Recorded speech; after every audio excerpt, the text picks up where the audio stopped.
Agromanhã. Oferecimento Santander. O que a gente pode fazer por você hoje? Olá, muito bom dia para você. 7 horas em ponto, horário de Brasília. Seja bem-vindo nesta terça-feira, 27 de dezembro de 2022. Vamos aos principais destaques de hoje no nosso Giro de Notícias. Futuro ministro da Fazenda, Fernando Haddad, sinaliza apoio ao nome da senadora Simone Tebet para o Ministério do Planejamento. Publicada a medida provisória que prorroga o prazo para a inscrição de produtores rurais no Programa de Regularização Ambiental. STF aprova uma mudança no regimento interno que estabelece prazo máximo de 90 dias para ministros devolverem pedidos de vista. Na prática, a medida diminui o poder que o ministro teria individualmente para interromper o julgamento sem limite de tempo. Chuva causa desabamento e mortes em Minas Gerais. Bahia e Santa Catarina também sofrem com os temporais. Já chega a 55 o número de mortos nas nevascas que atingem os Estados Unidos. No Canadá, são 4 vítimas. A maioria das mortes aconteceu perto da fronteira entre os dois países. Instituto divulga resultados da primeira pesquisa distrital por amostra de domicílio no Distrito Federal. Balança comercial tem superávit de quase 198 milhões de dólares neste mês.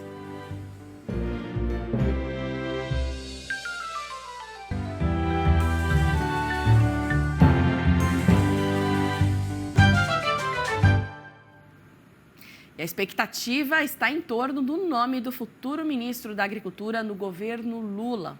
O presidente eleito deve anunciar em novos nomes entre hoje e amanhã. Quem tem as informações é o repórter Valteno de Oliveira.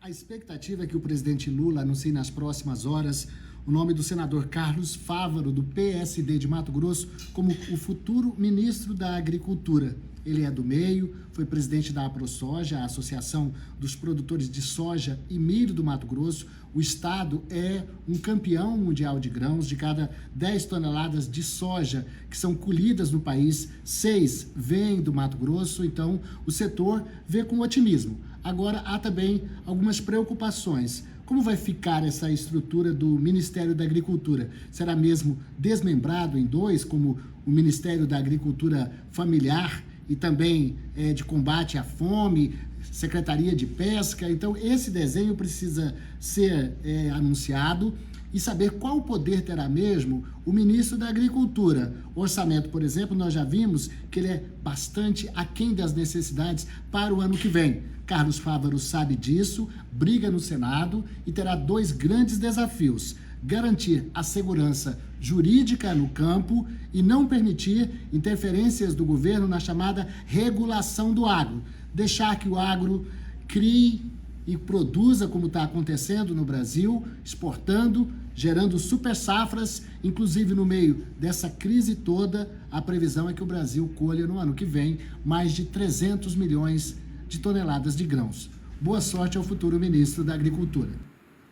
E neste domingo, o canal AgroMais faz uma intensa cobertura da posse do presidente eleito Luiz Inácio Lula da Silva. Nossas equipes de reportagem estarão na esplanada dos ministérios, no Congresso Nacional e no Palácio do Planalto, acompanhando toda a movimentação para você não perder nada. Nossos especialistas vão ainda debater ao vivo as últimas informações relacionadas à política, ao agronegócio que muda no Brasil a partir de 1º de janeiro. A cobertura começa às 1h30 da tarde e logo depois uma edição especial do Agronotícias com a cobertura completa da posse aqui no canal AgroMais.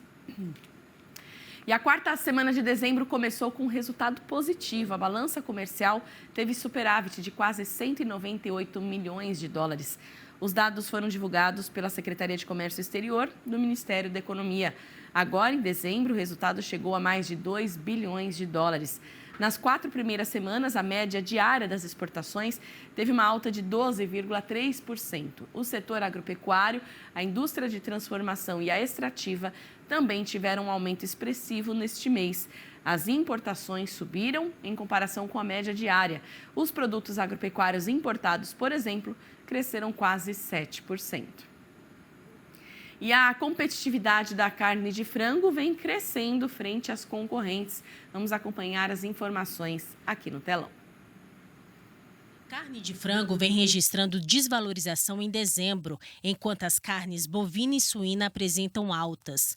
Considerando-se as médias de novembro e da parcial de dezembro, dados do CPEA mostram que, até o dia 21 de dezembro, o quilo do frango inteiro resfriado, negociado no atacado da Grande São Paulo, está R$ 3,71 mais barato do que o da carcaça especial suína, sendo esta diferença 14,3% maior que a registrada no mês anterior. Em relação à carcaça casada bovina, o quilo do frango está R$ 12,60 mais barato, aumento de 1,9% em comparação à diferença registrada em novembro. E a moagem de cana acumulou uma alta de 3% nesta safra. Os dados foram divulgados ontem pela única União da Indústria de Cana-de-Açúcar. A moagem de cana somou 5,6 milhões de toneladas na primeira metade deste mês. Volume bem superior ao de um ano antes, quando as usinas moeram menos de 1 milhão de toneladas. No acumulado da safra, já foram processadas 539 milhões de toneladas de cana, 3% a mais do que no mesmo período da safra passada.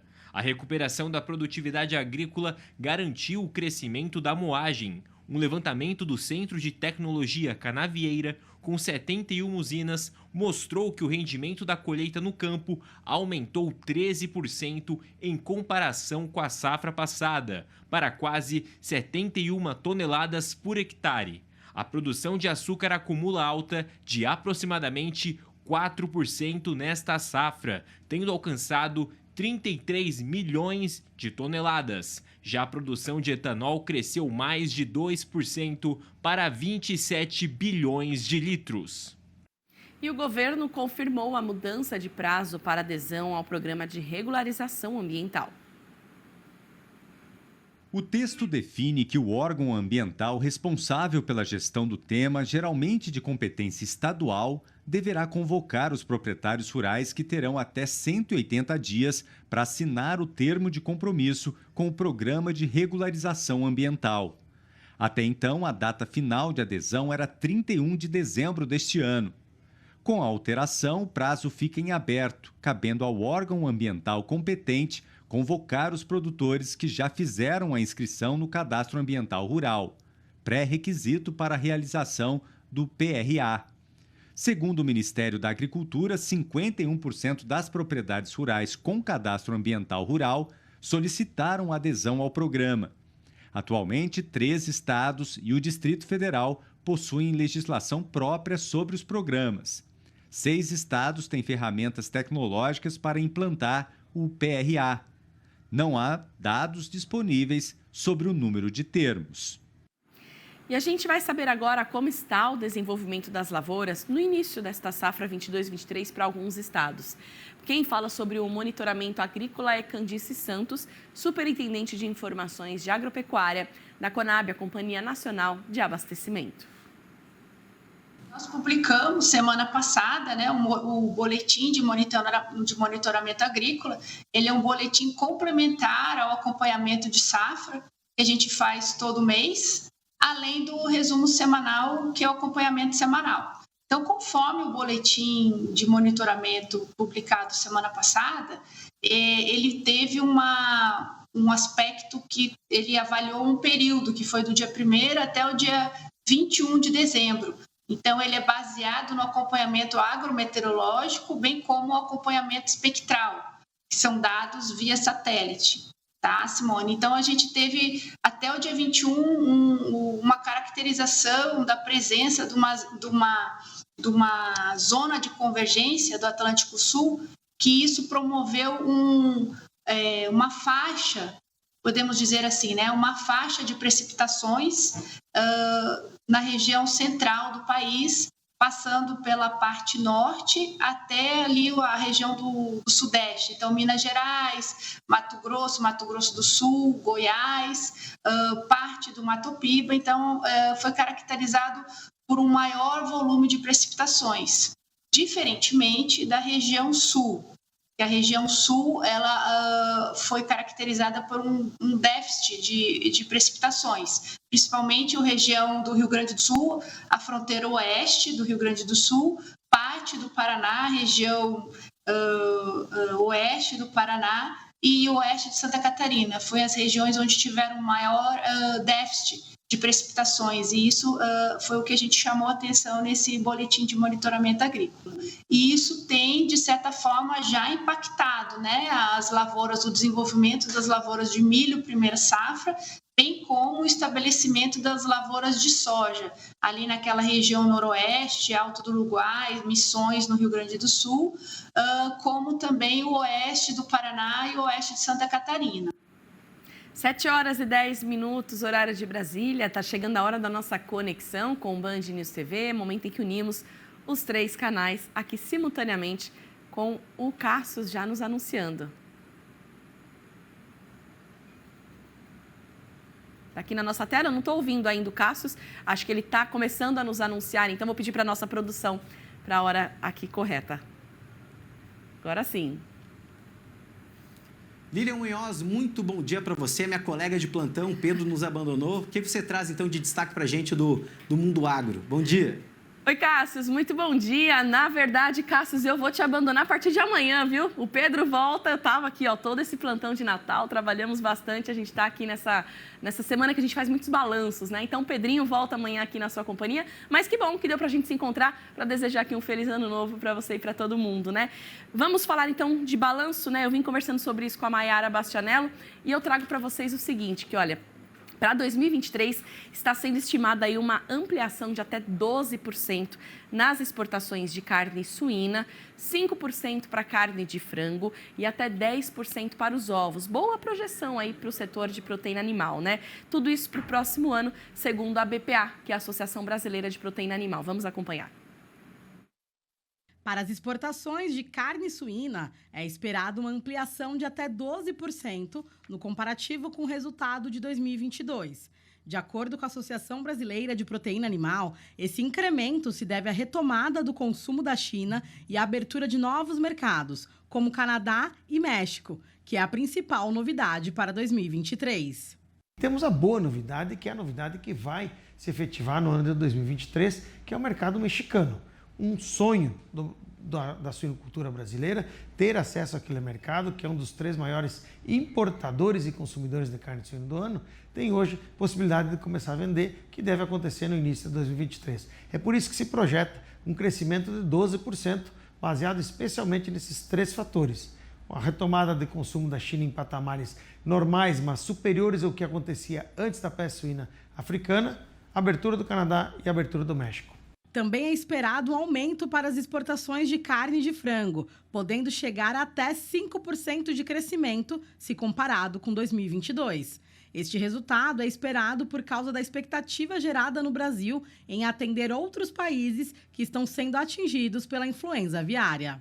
Por conta da influenza aviária atacando lá nos Estados Unidos, em 42 estados, embora ela ainda esteja fora da produção industrial dos americanos.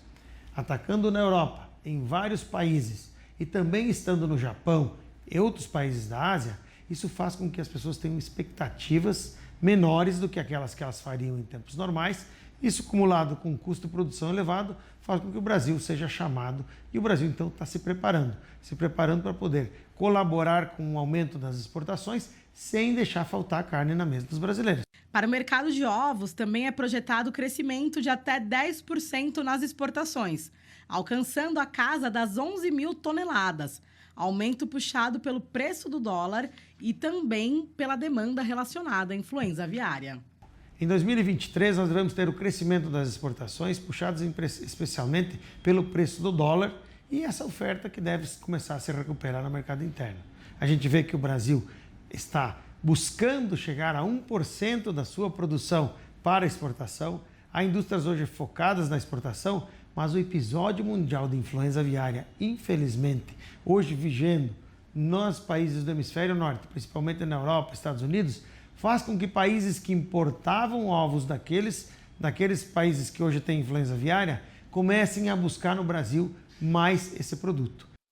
Tá aí, potencial brasileiro, né? E o Ministério da Agricultura publicou um novo regulamento, olha só, para a produção de hambúrguer, que poderá ser produzido em formatos diferentes. Vamos entender aqui.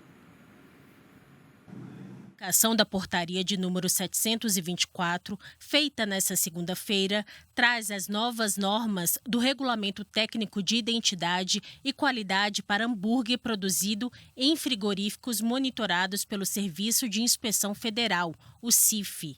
Os estabelecimentos terão prazo de 1 ano para se adequarem às normas.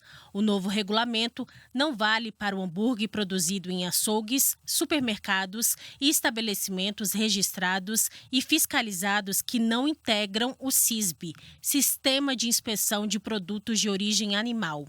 Outras novidades do regulamento é que o hambúrguer poderá ter formatos diferentes, especificado no registro e no rótulo do produto. O percentual máximo de gordura é até 25% e a embalagem pode ter a especificação do corte de carne. Todas as mudanças buscam atender às demandas dos consumidores que querem entender sobre os tipos de produtos que eles estão comprando, além de ser uma forma de garantir a segurança e qualidade do produto. Agora, mudando de assunto, o Instituto de Pesquisa Estatística do Distrito Federal divulgou os resultados da primeira pesquisa distrital por amostra de domicílio, o PEDAD Rural. No total, mais de 14 mil pessoas foram entrevistadas e o relatório feito em cerca de 208 comunidades rurais. As pesquisas feitas são com base na infraestrutura, na rede de coleta geral, no abastecimento de energia elétrica e de água, no acesso à internet, na segurança pública e no acesso ao Sistema Único de Saúde. O objetivo desse relatório é mostrar como vive a população rural no DF. O levantamento mostra que mais de 58% são pessoas com até 39 anos de idade e mais da metade dos entrevistados não têm acesso à internet. Outro ponto destacado no resultado é sobre insegurança alimentar, que afeta quase 1/3 das casas dos produtores rurais. Muito bem, esses foram então os principais destaques de hoje, Cássius. A partir de amanhã, então, na companhia do Pedro, desejo a vocês todos aí um excelente ano novo. Ano que vem tô de volta, hein? Um ótimo dia. Pô, só ano que vem vai deixar saudades aqui, Lilian, mas tudo bem. Eu aguento o Pedro, não tem nenhum problema. Ele vai aqui trazer todas as informações do mundo agro pra gente. Bom dia. Combinado, bom dia. Um excelente dia para todos. Bom, e a gente segue falando por aqui que, olha, o Senar completou 31 anos. São 31 anos dedicados ao produtor rural e ao agro brasileiro. A gente vai exibir agora uma reportagem especial para mostrar justamente a atuação do Senar em mais de 3 décadas em parceria com o homem e a mulher do campo. Formação profissional rural, promoção social e assistência técnica e gerencial são alguns dos serviços que têm sido um divisor de águas na vida das famílias rurais.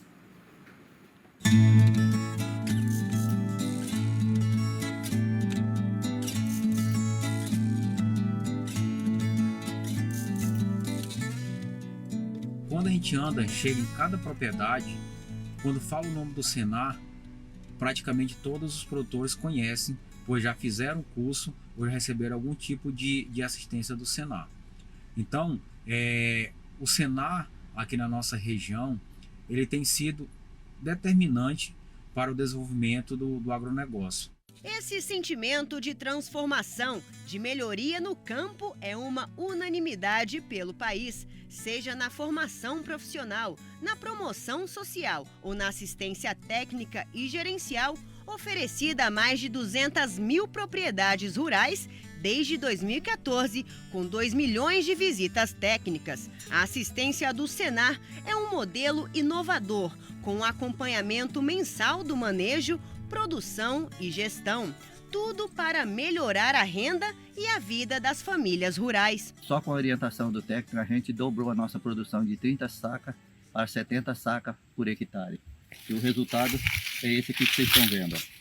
A qualidade do nosso café é um café muito sadio, sem doença, e com orientação técnica resolvemos a nossa situação.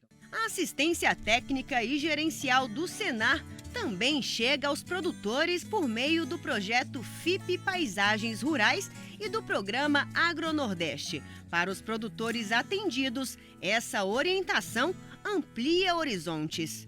Faz com que a gente enxergue não somente como pequenos, mas como grandes, que é onde a gente pode se inserir, porque a fundamental importância do AgroNordeste é trazer o conhecimento, o acesso à tecnologia, a novos conhecimentos, para que a gente possa estar no mesmo lugarzinho onde o grande vende os seus produtos. A importância desse trabalho junto a esses produtores é que eles conseguem, a partir do conhecimento que é passado para eles conseguem ter um novo olhar para a sua propriedade e assim oferecer uma renda e oferecer uma melhor qualidade de vida para os produtores. O Senar também oferece capacitação em mais de 300 profissões no meio rural. São 121 cursos de educação à distância, conteúdos digitais, por meio de 250 vídeos na estante virtual e 166 cartilhas da coleção Senar. Além dos cursos presenciais oferecidos em parceria com sindicatos rurais e federações da agricultura e pecuária. Através do Sindicato Rural de Goianésia, através do sistema FAEG-Senar, fiz o curso de drones e hoje em dia eu sou piloto de drones, moro em Goiás, mas trabalho por uma empresa de São Paulo, trabalhando tanto com a parte de pulverização, tanto com a parte de controle biológico. E tudo isso começou através de um curso que foi feito no Senar. Então fica o meu agradecimento. Isso sem falar dos centros de excelência do Senar.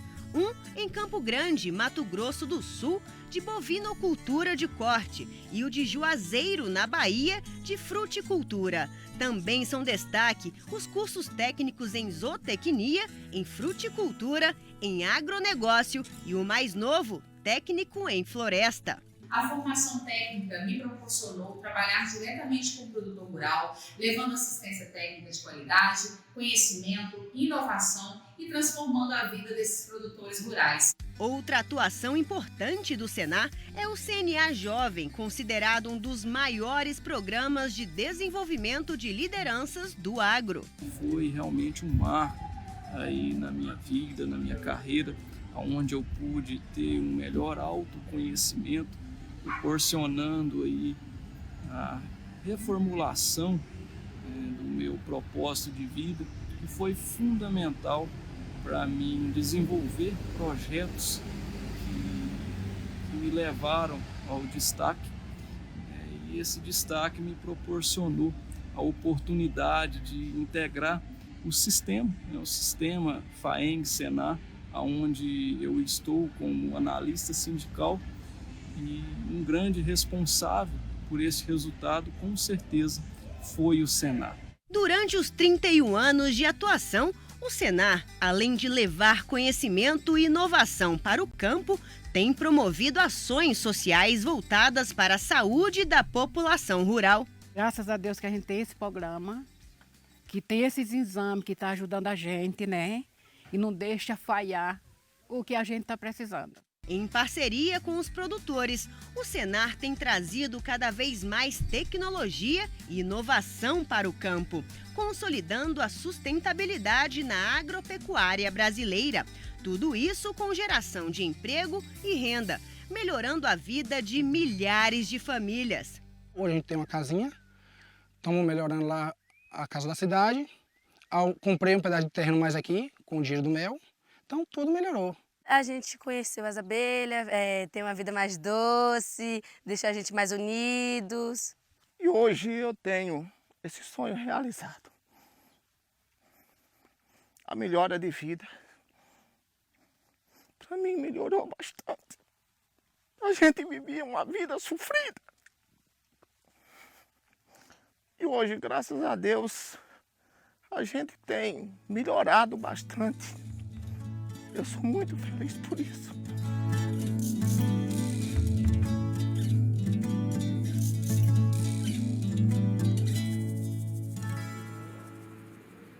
Tá aí, que belíssimo trabalho, né? Realizado por tantos anos na vida de tantas famílias rurais. 7h24, horário de Brasília. A Agromanhã volta daqui a pouquinho. A seguir, especialistas fazem projeções para o impacto do cenário econômico no agronegócio no ano que vem. E ainda o governo Lula deve anunciar os últimos nomes de ministros ainda nesta semana. Até já!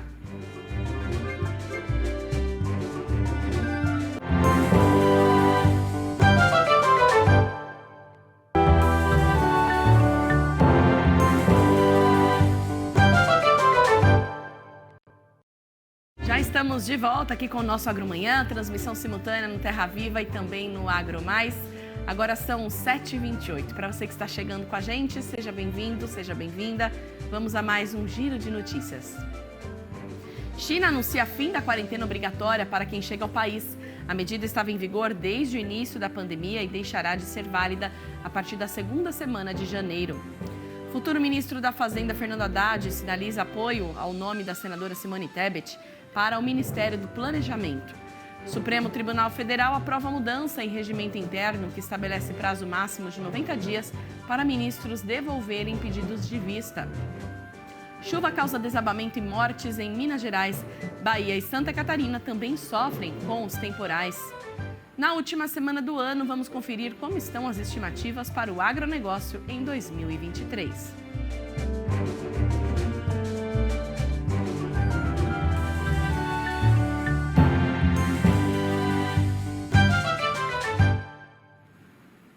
E nós começamos este bloco com o noticiário internacional. Em meio ao tsunami de casos de Covid, a China anunciou o fim da quarentena obrigatória para quem chega do exterior. A medida, que estava em vigor desde o início da pandemia, vai ser revogada em 8 de janeiro. Para entrar no país, será necessário apenas um teste negativo. Desde o fim da política de Covid-0, os casos da doença dispararam. Projeções apontam 5.000 mortes por dia. E ainda falando da China, o país fez a maior incursão aérea da história contra as defesas de Taiwan. 71 aviões de combate foram usados nos exercícios militares ao redor da ilha, considerada uma província rebelde pela China. Metade deles cruzou a linha imaginária que divide os dois territórios. As manobras envolveram caças, drones e aparelhos capazes de afundar submarinos. Taiwan reagiu ativando baterias de defesa antiaérea em terra e em navios. A China disse que os exercícios são uma resposta ao que chamou de provocações e conluio entre Estados Unidos e Taiwan. Na semana passada, o governo de Joe Biden assinou um pacote que prevê 10 bilhões de dólares em ajuda militar à ilha nos próximos 5 anos. E agora a gente fala sobre a guerra entre Rússia e Ucrânia, guerra de versões também entre os dois países, sobre uma ação com drone, viu, que deixou 3 mortos. Vamos aos detalhes.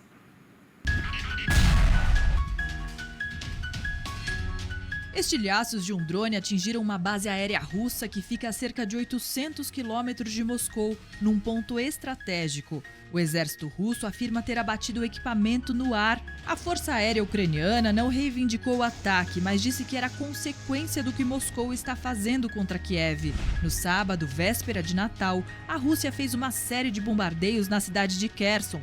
8 civis morreram e 17 ficaram feridos. Hoje, a Ucrânia pediu a exclusão da Rússia da Organização das Nações Unidas. O pedido tem poucas chances de prosperar, já que a Rússia é um dos 5 membros permanentes do Conselho de Segurança da ONU, onde tem poder de veto. De volta a Brasília, o presidente eleito corre para fechar a equipe ministerial. Lula tenta acomodar os partidos que ajudaram na eleição.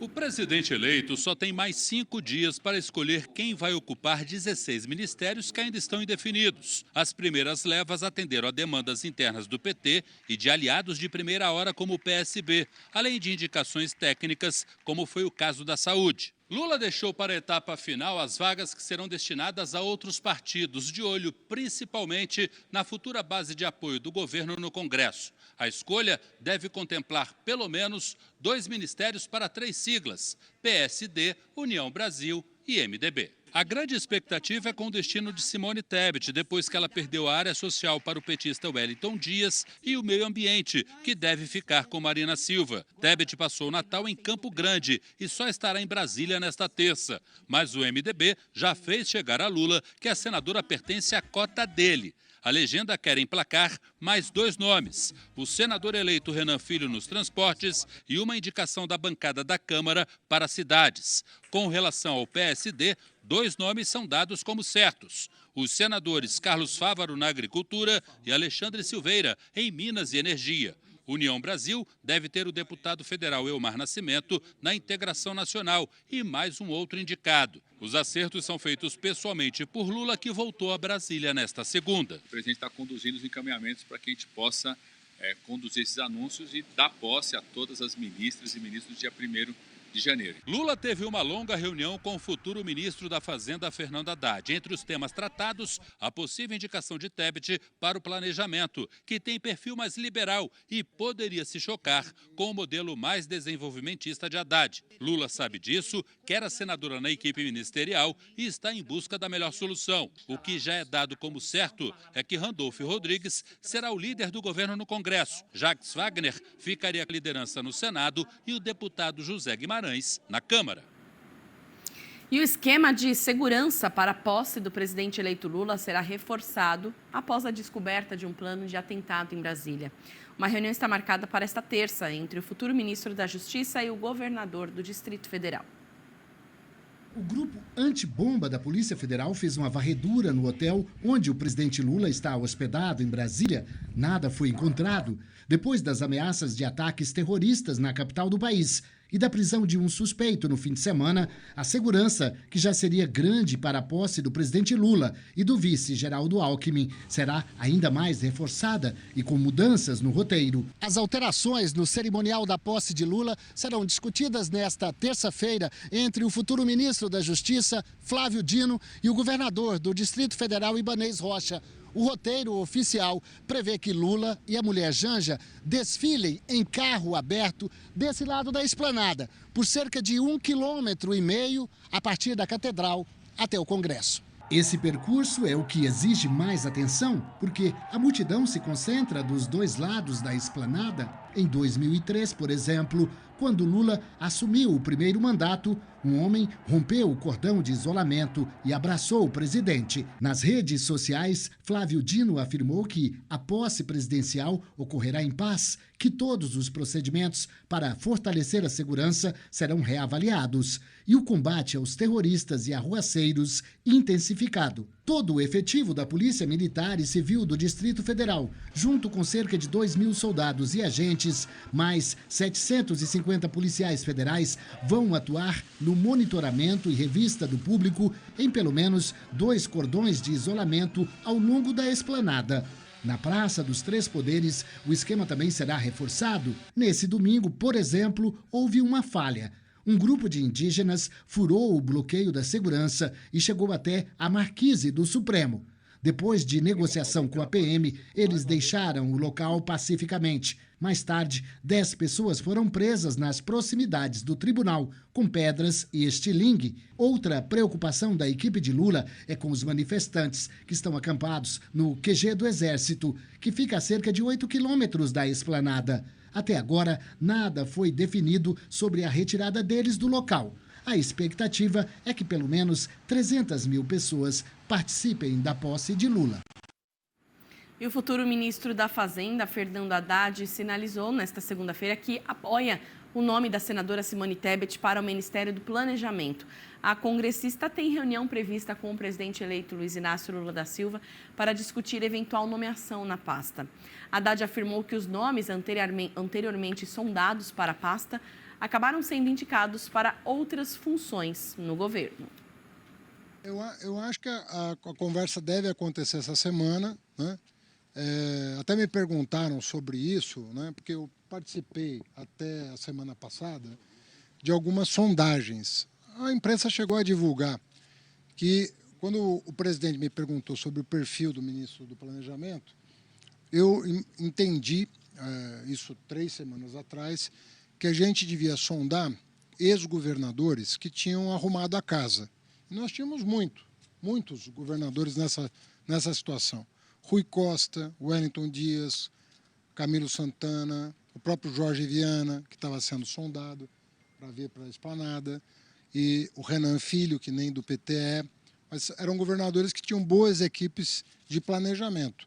Eu próprio sondei a maioria desses, né, como possibilidades. O Rui foi para a Casa Civil, o Camilo foi para a Educação, o Wellington foi para o MDS, e foi rareando os ex-governadores que poderiam assumir a pasta. Aí surgiu, né, o nome da Simone, que está sendo tratado diretamente pelo presidente, e vamos aguardar. Essa semana o presidente deve definir. A Simone tem perfil para assumir essa posse? Olha, eu acredito que a Simone é uma política muito qualificada, uma pessoa que sabe trabalhar em equipe, é uma pessoa, enfim, que estava concorrendo à presidência da República, né, de muita respeitabilidade. Eu não vejo nenhuma dificuldade em relação a isso, né? Muito pelo contrário, acho que é uma pessoa que somou durante a campanha, assim como a Marina.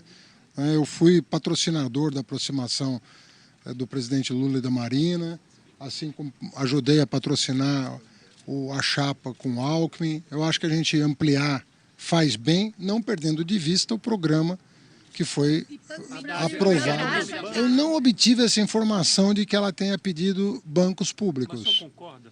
Ficar no seu Eu não posso nem me manifestar, porque assim, se fosse um pleito que tivesse sido confirmado, eu ia me manifestar, né? E certamente ia falar com o presidente antes de tudo. Mas efetivamente eu conversei hoje pela manhã com ele, nós chegamos praticamente juntos, eu perguntei em que pé estão as negociações e esse tema não apareceu, inclusive depois que eu perguntei. Mas então, em tese, ministro, o senhor acha que os bancos públicos devem ficar na Fazenda? Eu não trabalho com esse espírito porque isso atrapalha, ficar levantando hipóteses e dizendo com o que eu concordo, com o que eu discordo, nós não vai ajudar o país. Já tem uma definição de quem vai presidir BB e Caixa? O presidente está tratando disso pessoalmente, assim como tratou do BNDES, está tratando de Caixa e Banco do Brasil. Obviamente que consultando a mim, a Gleisi, as pessoas que estão nas negociações, estão sendo consultadas, mas ele está pessoalmente envolvido na escolha dos presidentes desses órgãos. O senhor hoje mantém a sua opinião de ter um ex-governador no cargo do planejamento? Não, querido, isso mudou a partir da semana passada, né? Havia uma intenção de que a Simone visava um ministério finalístico, era esse o objetivo, né? Um ministério finalístico é o quê? Ministério que lida direto com algum assunto específico, cidades, turismo, desenvolvimento social, e isso mudou da semana passada para cá. Tá bem? Obrigado. E o STF aprovou uma mudança no regimento interno que estabelece prazo máximo de 90 dias para ministros devolverem pedidos de vista. Isso, na prática, diminui o poder que um ministro teria individualmente para interromper o julgamento sem limite de tempo. A mudança foi aprovada em uma sessão administrativa realizada em formato virtual. Após o período de 90 dias, o processo fica automaticamente liberado para os demais ministros continuarem o julgamento. Antes, havia um prazo de 30 dias para os pedidos de vista, mas sem liberação automática para julgamento em caso de descumprimento. Com isso, na prática, os ministros permaneciam com os processos parados por tempo indefinido. Bom, e para falar sobre o cenário econômico para 2023, vamos acompanhar agora a análise do pesquisador da Fundação Getúlio Vargas Agro, Felipe Serigatti. Acompanhe. Bom, a disputa entre Brasil e Croácia só acontece dentro do campo, porque na economia nossos países são complementares. E o Brasil vem ganhando de disparada essa disputa. A gente exporta para lá muito mais do que importa. Só para a gente ter uma ideia, no último ano foram cerca de 72 milhões em exportações, especialmente de produtos do agro, como café, açúcar, fumo, enquanto a gente só importou 26 milhões de dólares de lá. Isso oscilou muito, especialmente nos últimos anos, em que só passou de 100 milhões em 2018. Em parte, a exportação do Brasil para a Croácia perdeu muito com a entrada da Croácia na União Europeia, com tarifas muito mais baixas. É por isso que a CNA e o Brasil defendem que o acordo Mercosul e União Europeia seja rapidamente ratificado entre os dois blocos, para que a gente consiga também acessar o mercado croata com mais competitividade. E que essa cooperação traga muito mais partidas e muito mais gol para ambos os países. Tá aí, como vimos então, não é o Felipe Serigatti, a gente vai trazer daqui a pouquinho a análise dele, a gente está aí nessa semana importante e especial sobre balanços, a expectativa do agronegócio, né, com um novo momento que que vamos viver aí no nosso país em 2023. E este é o assunto de agora também. Eu vou conversar agora com o Francisco Villa, ele que é consultor internacional ligado a várias entidades, entre elas a Sociedade Rural Brasileira. E a gente vai falar sobre o futuro ministro da Agricultura, expectativa com o novo governo, desafios do agro para 2023 e balanço deste ano. Francisco Villa, que já está aqui conosco. Villa, seja muito bem-vindo, bom dia, obrigada por atender nosso convite. Muito bom dia a todos. Vamos lá, para a gente começar, né, grande expectativa em torno desses últimos anúncios do governo eleito Lula em relação aos ministros que ainda faltam, são 16 nomes, ainda não tem a confirmação se será hoje o anúncio ou aí nos próximos dias. A gente sabe que essa semana tem que ter essa definição para a posse e eu queria saber a sua análise em relação ao nome mais cotado para o Ministério da Agricultura, que é o de Carlos Fávaro, juntamente também com o Neri Geller, que já foi ministro da Agricultura, para assumir a Conab, né? Isso mesmo que você tem também aí de bastidores e qual que é a sua opinião a respeito disso? Bom, eu tenho sentido que o debate sobre a escolha do ministro e também nos estados, dos secretários, tem sido bastante cuidadosa. Né? Antigamente as coisas eram bem mais rápidas e apareceram pessoas que ou não estavam ligados muito ao agro, mas isto ultimamente tem sido um trabalho muito bem feito. Dito isto, e aplicando ao caso do Carlos Fávaro, então ele é produtor rural. Então isto já significa que ele sabe distinguir o trator de uma vaca, né? Segunda coisa é que ele trabalhou em entidades na ProSoja, que hoje está um pouco distante dele, mas significa que ele teve o aprendizado de uma gestão coletiva, porque quando tem mais do que 3 pessoas, normalmente tem 4 ou 5 opiniões.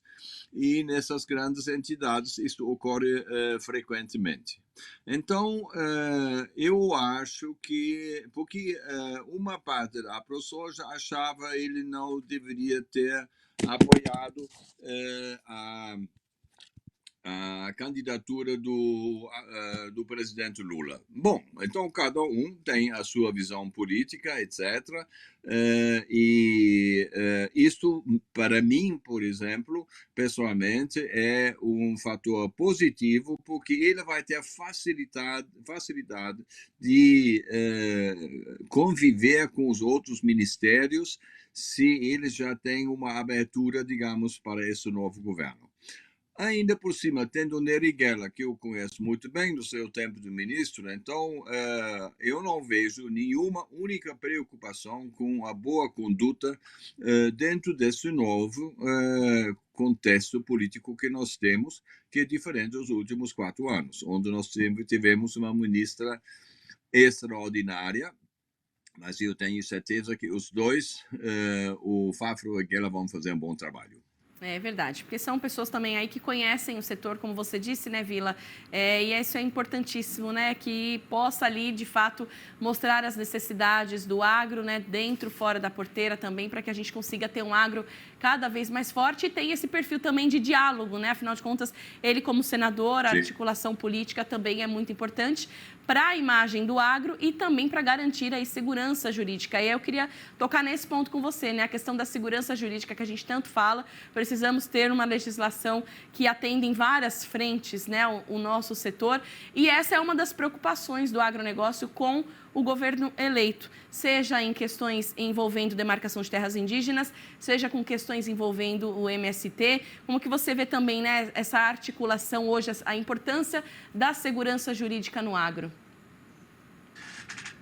Ela é importante, mas nós temos que ver o seguinte, então a parte legislativa, ela pertence, digamos, à Câmara, né? Então o governo, ele pode inspirar, ele pode travar, mas o motor dessas questões são os deputados e os senadores. E aí nós temos um certo contraponto contra, digamos, a linha ideológica do atual governo, né? Porque foram o número de pessoas, tanto no Congresso como no Senado, que são da ala conservadora que cresceram no peso.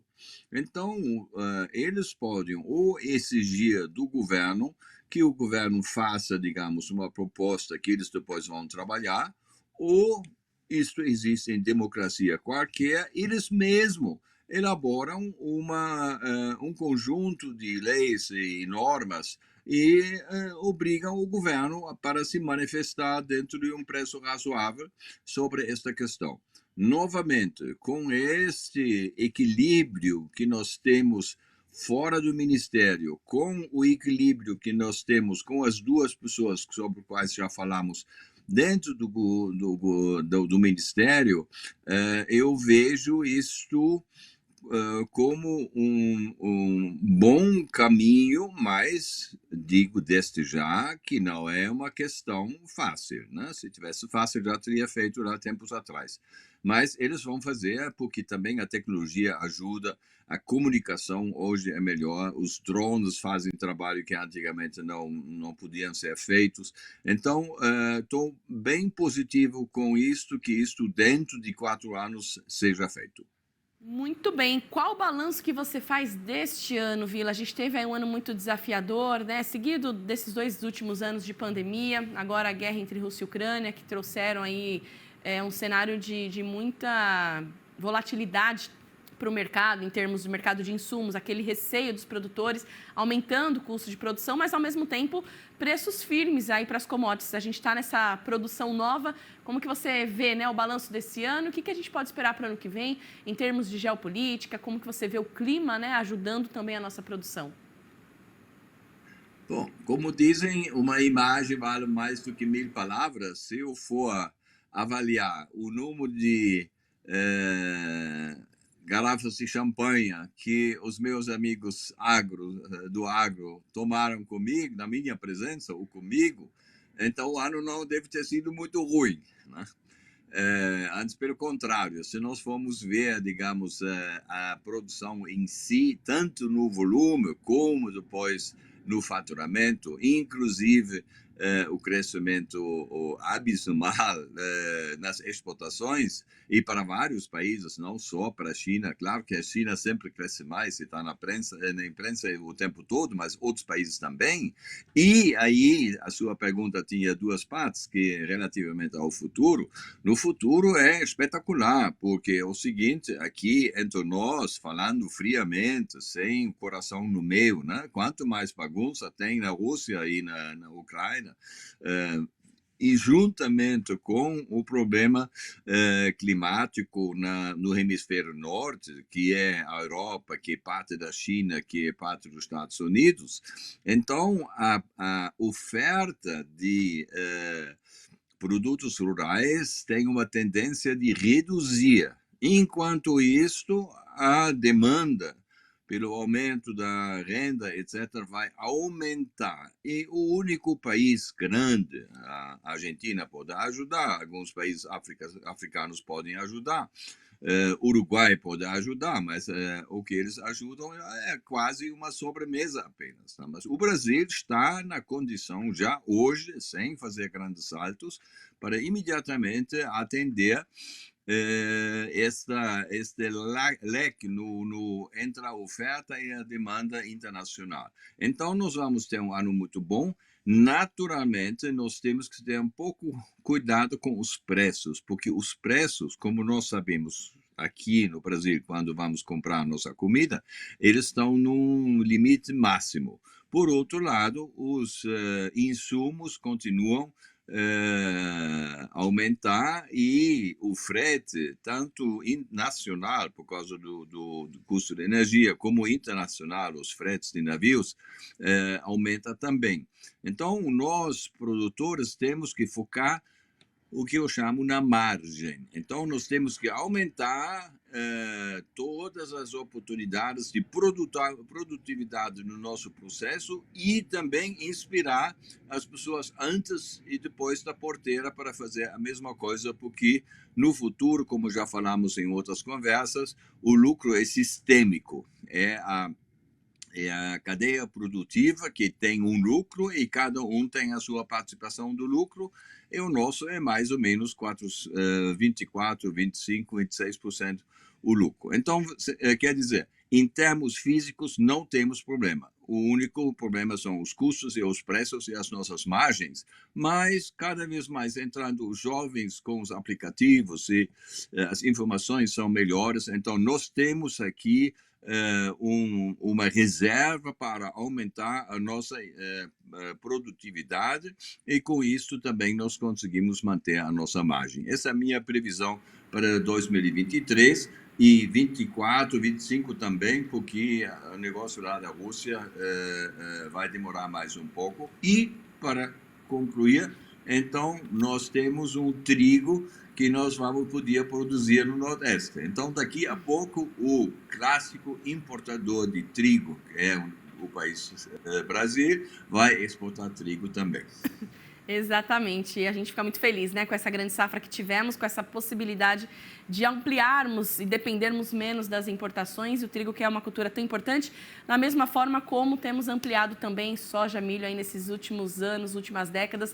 Que bom, né, Vila, você que está tanto tempo no agro, ver o agronegócio tão pujante dessa forma, com mais aumento de produtividade, eficiência, e como você disse, aí a gente precisa, de fato, né, ver todas as margens para que consiga o produtor também ter uma melhor remuneração diante desses custos de produção que sempre sobem. Então, quero te agradecer mais uma vez pela participação aqui. Um excelente ano novo, né?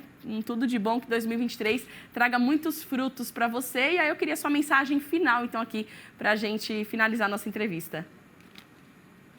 A mensagem final é sobre aquele ponto que você mencionou, que nós não tratamos, da minha parte, de propósito, que é a imagem. Queria dizer o seguinte: produtor, você produz porque é seu negócio. Você não produz para alimentar um europeu ou um chinês. Você produz para quando a sua produção sai da fazenda, você troca ela contra dinheiro. E com esse dinheiro, você deixa seus filhos estudar. Então, já que a demanda cresce mais do que a oferta, então o Brasil sempre vai estar na pole position. Cada ano aumenta 20%. Agora, ainda por cima, além de ter todo o seu sonho realizado financeiramente, em termos de produtividade, não é preciso necessariamente ter o privilégio de ser amado pelos seus clientes, né?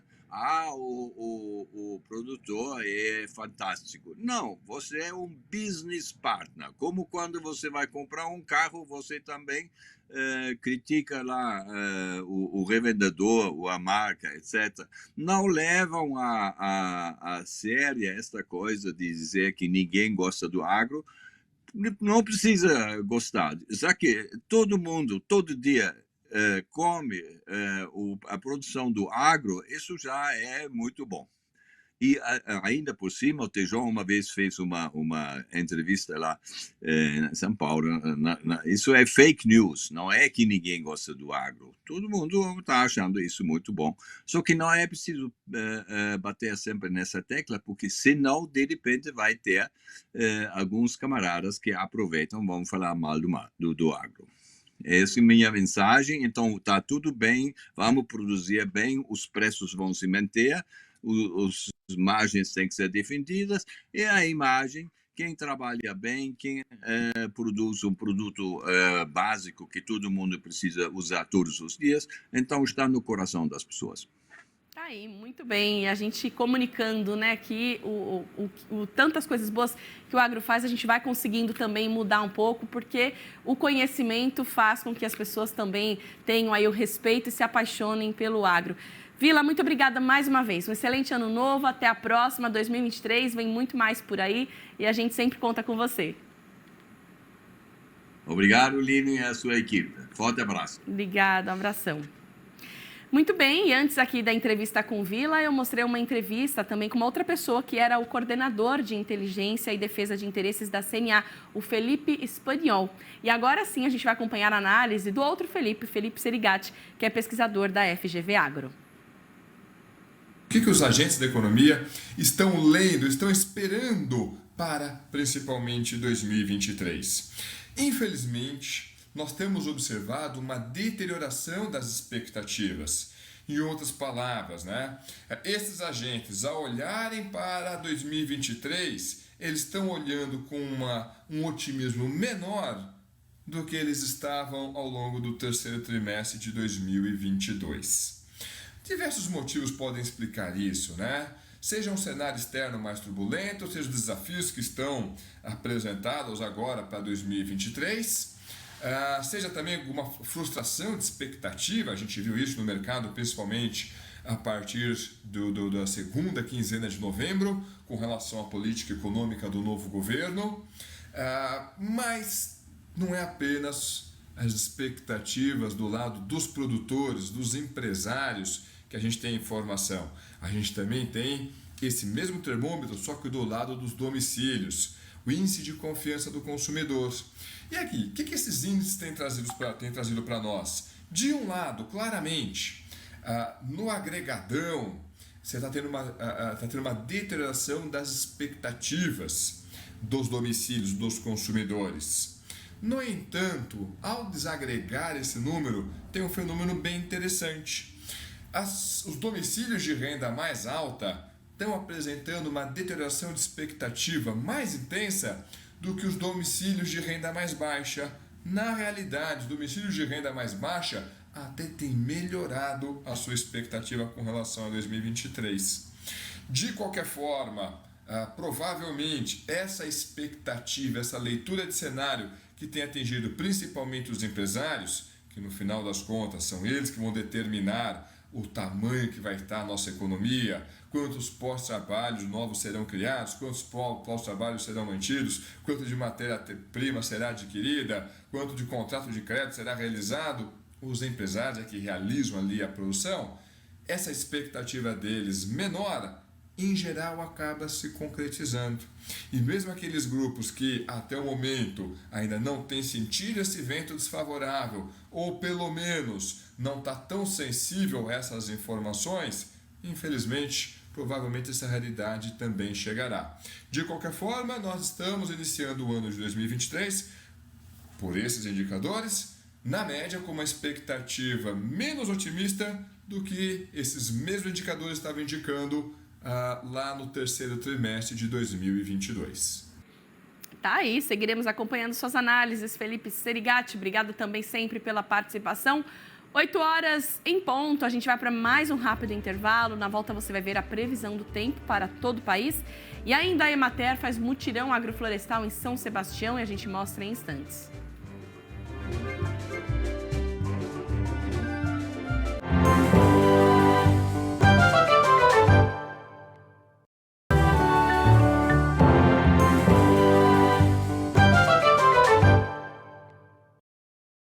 Já estamos de volta com o nosso Agromanhã, transmissão simultânea nos canais Terra Viva, Agromais, também na internet. Agora são 8 horas e 5 minutos. Para você que está chegando, seja bem-vindo, bem-vinda. Vamos a mais um giro de notícias. Equipe da Emater no Distrito Federal explica aos produtores rurais os conceitos básicos sobre o sistema agroflorestal. Balança comercial tem superávit de quase 198 milhões de dólares. Instituto divulga resultados da primeira pesquisa distrital por amostra de domicílios no DF. Chuva causa desabamento e mortes em Minas Gerais. Bahia e Santa Catarina também sofrem com os temporais.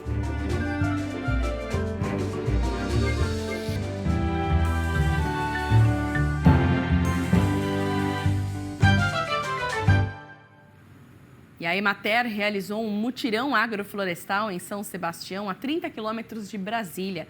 Os produtores rurais familiares da região participaram desta ação especial. Primeiro, a parte teórica. A equipe da Emater do Distrito Federal explica aos produtores rurais os conceitos básicos sobre o sistema agroflorestal e quais serão as atividades do dia. Já em campo, o solo recebe todo o preparo para o plantio de sementes e mudas frutíferas da região. Nessa agrofloresta aqui, estamos plantando a mexerica, o pocã, o limão, vamos plantar a jabuticaba, né, que eu já comprei as mudas, e entre as linhas vamos plantar mandioca, abacaxi. O trabalho é colaborativo. Agricultores vizinhos da Dona Tânia ajudam no plantio e, de quebra, aprendem com a Emater o passo a passo do cultivo e as regras que precisam ser seguidas para fazer do espaço uma agrofloresta. Na prática, o que acontece aqui na propriedade da Dona Tânia é o Mutirão Agroflorestal, um projeto idealizado pelo escritório da Emater de São Sebastião, aqui no Distrito Federal, e que vai beneficiar dezenas de produtores rurais do assentamento 1º de Julho. A Emater está orientando aqui o passo a passo da implantação do sistema agroflorestal. Então, desde o preparo do solo, quais são os adubos, qual a combinação das plantas, né? Como é que ela deve se comportar ao longo do tempo, para que ela realmente tenha êxito. Assim que chegou ao conhecimento dos agricultores, o projeto foi visto com desconfiança. O trabalho de educação e conscientização foi essencial para desmistificar algumas questões. Esse projeto, quando chegou pra gente, a gente achou que era no início uma besteira, plantar um monte de trem misturado e tal. Só que a gente foi participando junto com a Emater de vários cursos, várias visitas, e a gente vai identificando e vendo que é outro meio de renda, e é um outro meio que você não vai estar no sol, você vai estar na sombra, né, na chuva. Então, assim, o produtor vai ter mais uma forma dele poder produzir num espaço menor e ter uma produção bem maior do que a que eles vêm tendo quando é uma produção, como a gente fala, separada, né? A Dona Tânia foi a primeira beneficiada pelo projeto com a implementação partindo do zero, desde o preparo do solo. Ela vai focar no plantio de citros e a expectativa dela e da Emater é que em breve o sistema traga bons resultados. Rendimento bom, né? Porque nessa agrofloresta eu espero ter bons resultados, né? Então é isso que eu espero. É bom para a natureza e é bom para você. Bom para a natureza e para mim também, né? Ela vai conseguir começar a colher aí a partir de 40 dias, porque nós colocamos aí plantas de ciclo bastante rápidos e ciclos médios, ciclos longos. Então, a partir de 40 dias, ela já começa a ter as primeiras colheitas aí, que é alface, né? Que são as coisas de ciclo mais curto. E olha, no município de Governador Jorge Teixeira, em Rondônia, um produtor de café viu sua plantação se transformar com a ajuda da assistência técnica e gerencial do Senar. Foram muitos os desafios, mas eles foram superados. E o resultado? Aumento de produção, mais renda para a família e boa classificação no concurso de qualidade e sustentabilidade do café de Rondônia, o Concafé. Gustavo é responsável por tocar o cultivo de café da família na fazenda Água Boa. Ele segue firme com o propósito de manter o legado do pai, que está afastado da rotina no campo por questões de saúde. Meu pai sempre foi o grande incentivador da lavoura, né? Ele que deu a ideia de a gente começar a plantar. Quando o Senar chegou à propriedade, o Marcos, técnico de campo responsável pelo atendimento, sugeriu que fosse realizada a análise do solo. Esse é o primeiro passo para conhecer o solo e começar a tomar as melhores decisões. Fizemos coleta da amostra do solo, encaminhamos para análise, conversamos sobre um planejamento de adubação e definimos um cronograma de adubação anual em função do resultado da nossa análise de solo, né? A gente viu o que se tinha no solo, na caixa de solo, e o que se necessitava repor em função da produtividade esperada e também dos níveis de nutrientes no solo e na planta. A adubação do solo e a nutrição das plantas são boas práticas, fruto da parceria do produtor com o técnico, que fizeram o cenário mudar. Com tecnologia e dedicação, a produtividade aumentou. Na primeira safra foi algo em torno de 104 sacas por hectare. Na segunda safra algo em torno de 140 sacas. Na terceira safra vai ficar um pouco menos de 140, mas não fica menos que 130.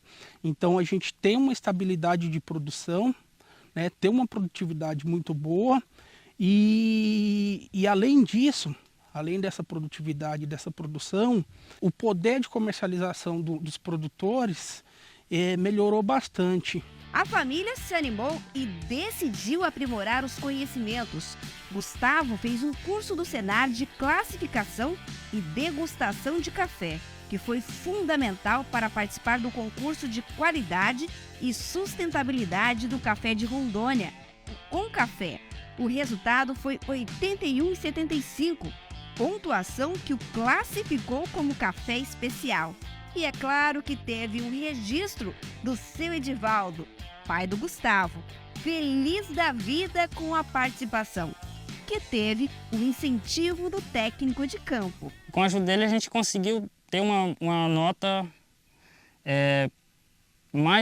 talvez até mais do que o esperado para uma primeira participação no concurso. Com a assistência do Senar, os agricultores aprimoram não só técnicas de produção e gerenciamento financeiro, como também aprendem a ter uma visão de empresa. E depois de 3 anos de acompanhamento, agora a família de Gustavo se prepara para um novo desafio: produzir a própria marca de café. Com dedicação e com a ajuda de pessoas que já nesse meio, a gente vai conseguir sim, conseguir a nossa marca e torrar o nosso café e conseguir produzir. E além dos planos futuros para o negócio, os lucros com o café renderam ganhos concretos. Gustavo reformou e aumentou a casa. Investiu ainda mais na lavoura para ampliar a produção e conseguiu fazer uma viagem com a família para Minas Gerais. A gente, inclusive, levou uma amostra do café que a gente produziu e participou do concurso para que meus tios e os parentes lá pudessem saborear um pouco do pedacinho do que a gente produz aqui, do pedacinho da terra de Rondônia.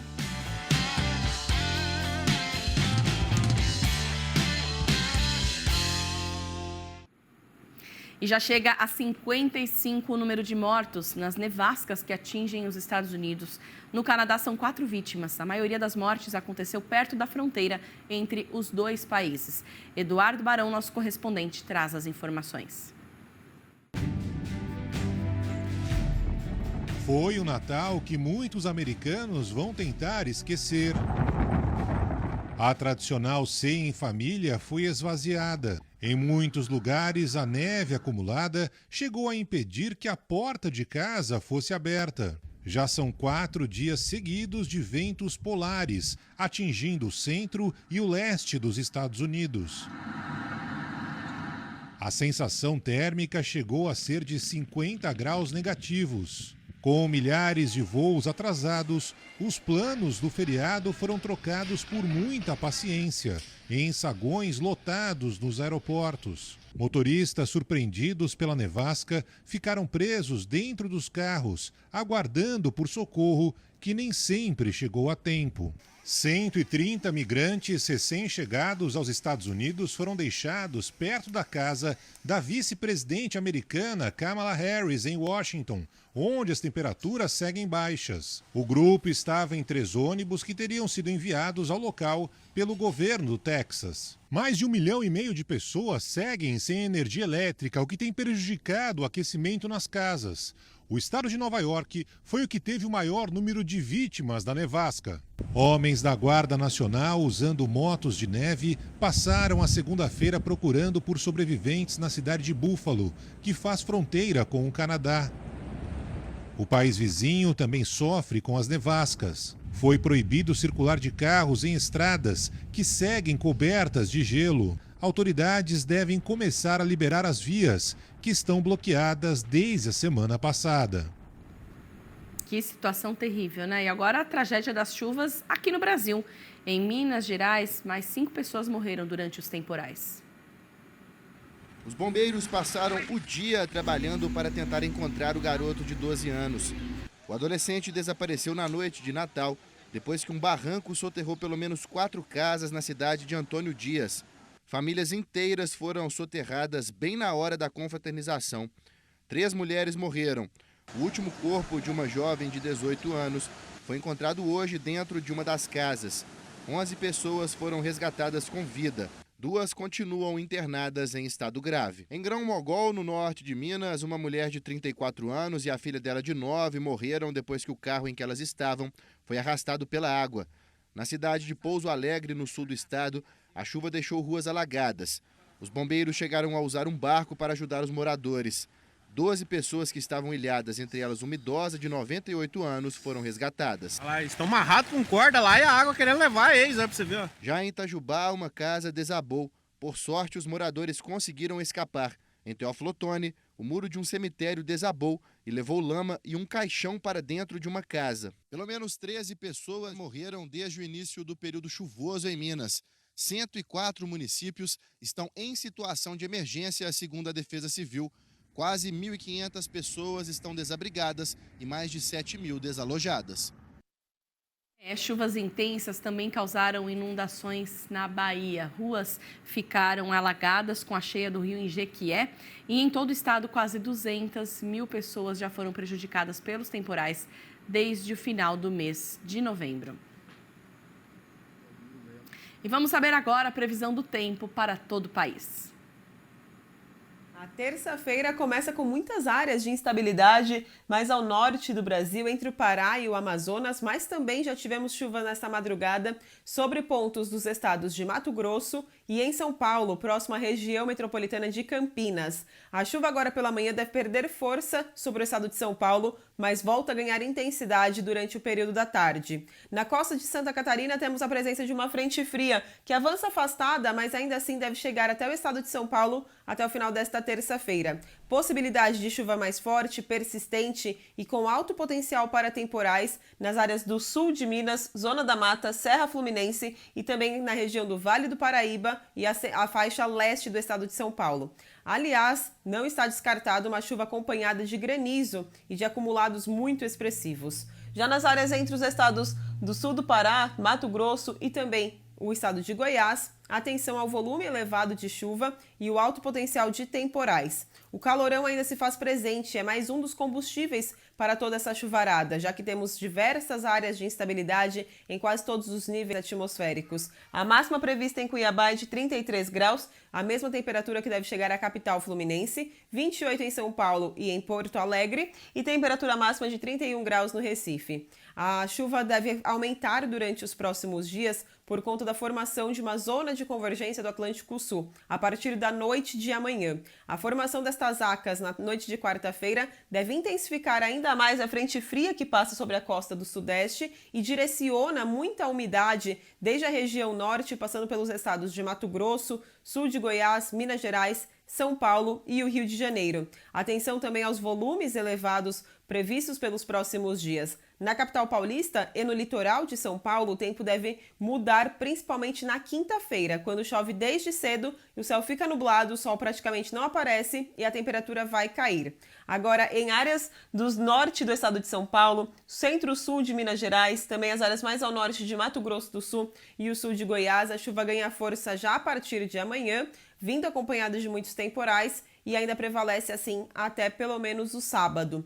Lá na região sul, a chuva deve diminuir sobre o Rio Grande do Sul, uma situação bastante complicada aos produtores que já enfrentaram o mês de dezembro com pouca chuva, com temperaturas acima da média, e dezembro deve terminar com o mesmo cenário, de sol, muito calor e pouca precipitação. Ao longo do mês de janeiro, a chuva até acontece, mas mesmo assim não deve atingir a média climatológica para o estado durante o mês de janeiro. Agora, em relação ao tempo no Nordeste, tivemos a desintensificação da chuva, algumas pancadas mais fortes ainda seguem concentradas entre o Maranhão, norte do Tocantins e o Pará, mas de maneira geral é o calor e a alta umidade que leva alguns temporais nestas áreas mais ao norte do Brasil. Tá aí, obrigada Karine. Karine que está numa semana muito intensa também aí de escala de Ano Novo, de Natal, ela que esteve conosco esses dias, deixou gravado para a gente o alerta favorável, a boa notícia da previsão do tempo para o produtor rural. Vamos acompanhar. Desde o final de novembro, a chuva foi muito frequente em áreas do centro e sul da Bahia. Rios atingiram suas cotas de inundação, tivemos transbordamento de córregos, de rios, pessoas ilhadas por conta de toda essa chuvarada. Durante o mês de dezembro, o cenário se repetiu, só que agora temos uma mudança neste cenário. A tendência é de uma diminuição da chuva. Observamos nos últimos 7 dias acumulados em torno de 165 milímetros lá em Itamaraju, no sul da Bahia, e agora a previsão indica apenas 28 milímetros de chuva pelos próximos 7 dias. E essa também é uma tendência durante o mês de janeiro, de uma diminuição da chuva. Toda essa diminuição da chuva com solo bastante encharcado ainda possibilita o bom desenvolvimento das culturas por conta da umidade em solo, mas agora, com a diminuição da chuva, os produtores conseguem retornar às suas atividades em campo, também a aplicação de antifúngicos e, além disso, temos maiores períodos de sol, de insolação. Então, o aumento das temperaturas e a diminuição da chuva deve favorecer também o aumento de horas de sol das plantas no decorrer deste final de dezembro e também o início do mês de janeiro em todas as áreas do sul da Bahia. Tá aí, obrigada, Karine. Vamos falar do fim de semana? O Réveillon de Copacabana vai ter 12 minutos de queima de fogos. O palco principal da festa já começou a ser montado. Vamos ver?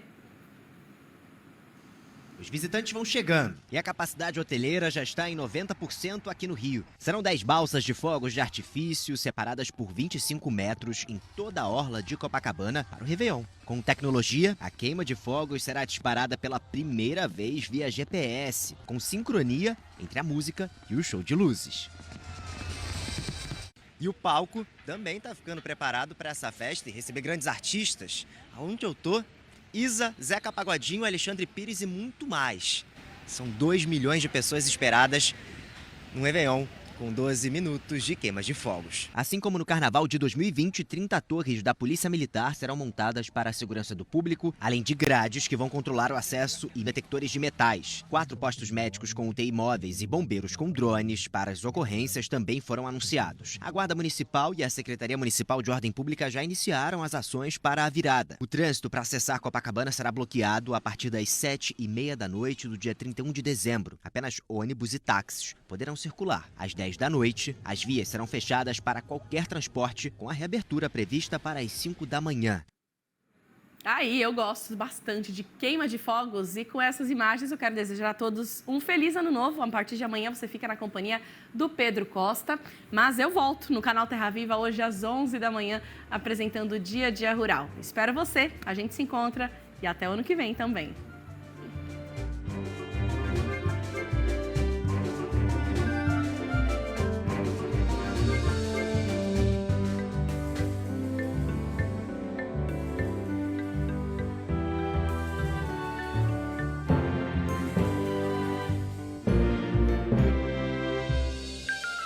Agromanhã. Oferecimento